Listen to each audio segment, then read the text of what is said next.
All right, so we're moving on to our next unit, which is all about exponential equations.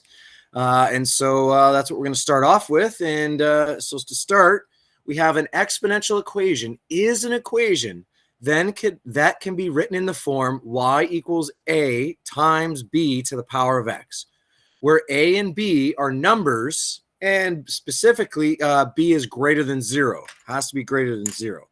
All right, so some examples of what an exponential equation can look like. We have y equals 5 times, and then in brackets, let's go with 0.85 to the power of x.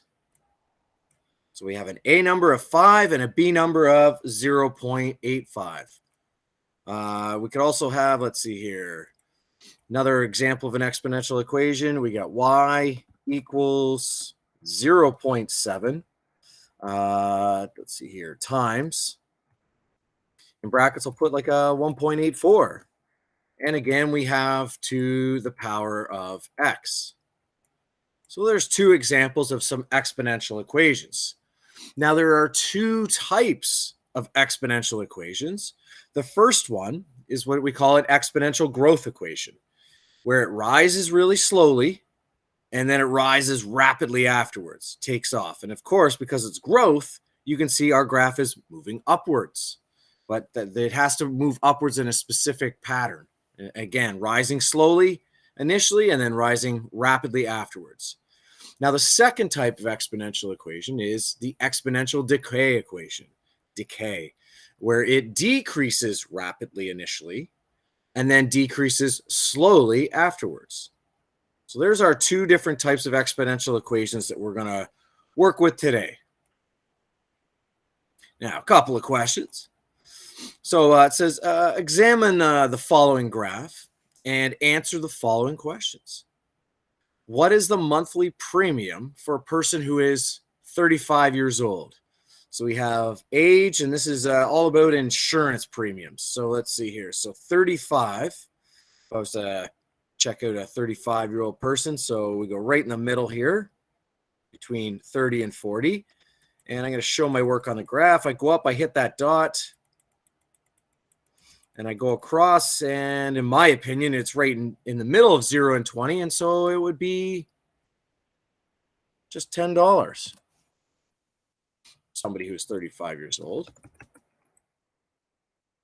Then we get the next one here. What is the age of a person who has a monthly premium of $80? All right, so monthly premium here is on my y-axis. And so I got $80. I'm just showing my work here by scrolling across.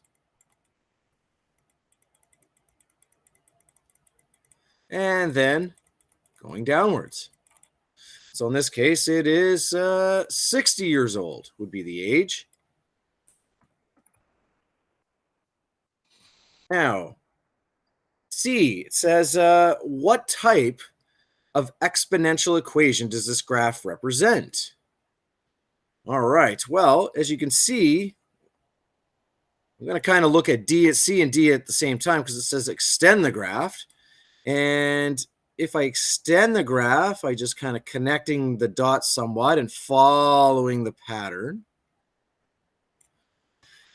What type of exponential equation do we have? Well, you can see that it's rising slowly in the beginning and then rising rapidly afterwards. So that would make it a exponential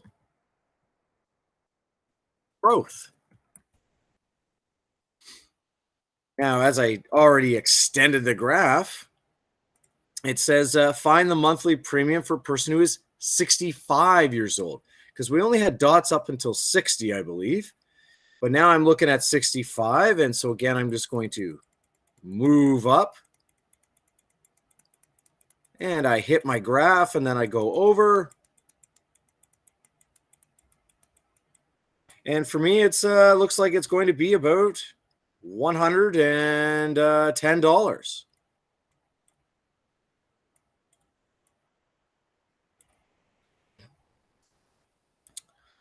The other thing, E.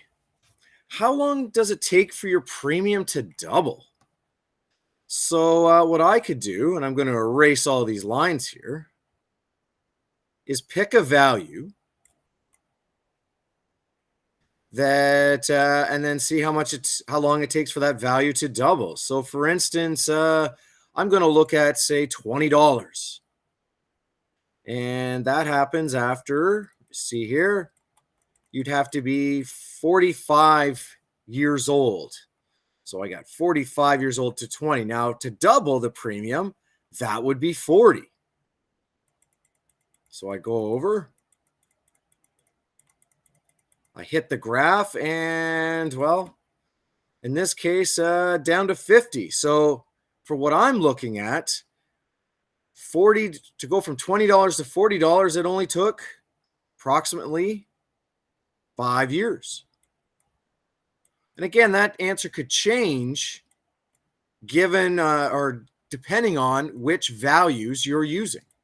But again, that's why I just showed my work on the graph there, what two values I'm using. If I went from 40 to 80, I'm sure the time would be much different. But again, I'm just showing my work there. All right. Because again, with an exponential growth equation, it rises slowly in the beginning and then rises rapidly after. So that time to double will actually shrink as you get older because your premiums will go up faster. When you're younger, they don't go up as much, which is true. All right. Next up here, examine the following graph and answer the following questions. All right. So what do we got here? The intensity of a flashlight.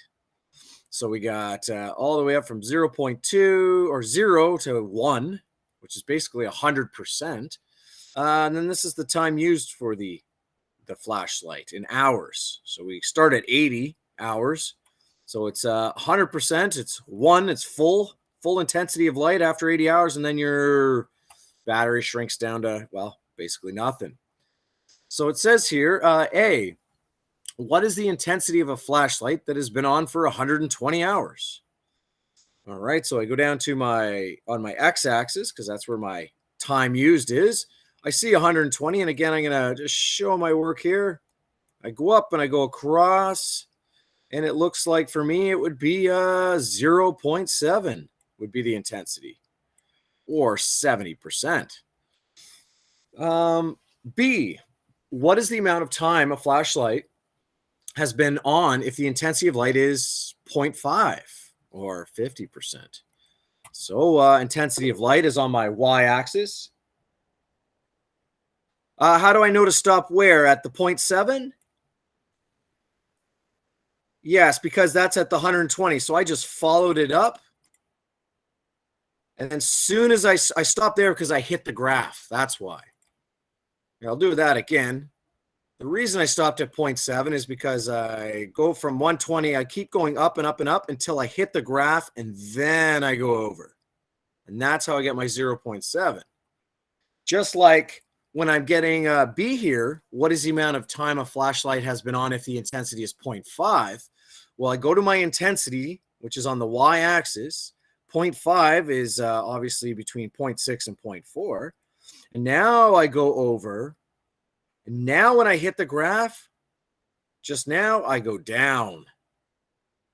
And this time it's between 120 and 160, which would be 140 hours.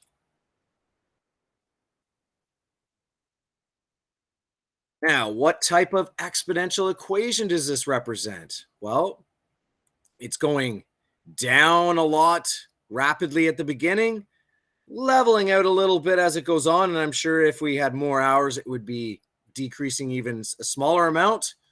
And because even just the fact that it's going down at a rapidly rate, it is an exponential decay equation for this graph. And then lastly, after 80 hours, okay, how long does it take for the intensity of light to become half as strong? So at 80 hours, see here, at 80 hours, we go up. We're at full power. We're at full power. And half of that would be 0.5 right here. And so let's see here. So we've got at 1, we have 80, but at 50, we hit the graph right here. We go down, and that would be 140 hours right there. So how long does it take to cut in half? Well, you start at 80 hours at full power, and at 140 hours, it is half power, or 50%. And so if I subtract those two numbers, I can find the difference. 140 minus my 80 hours, because 140 is where, again, I was at 50%, 80 was at 100%, and the time in between there is 60 hours. So after 80 hours, it took 60 hours for the intensity to become half as strong. Because that's something we're going to get into when we come back from the break, is all about half-lives and doubling times. Whoops.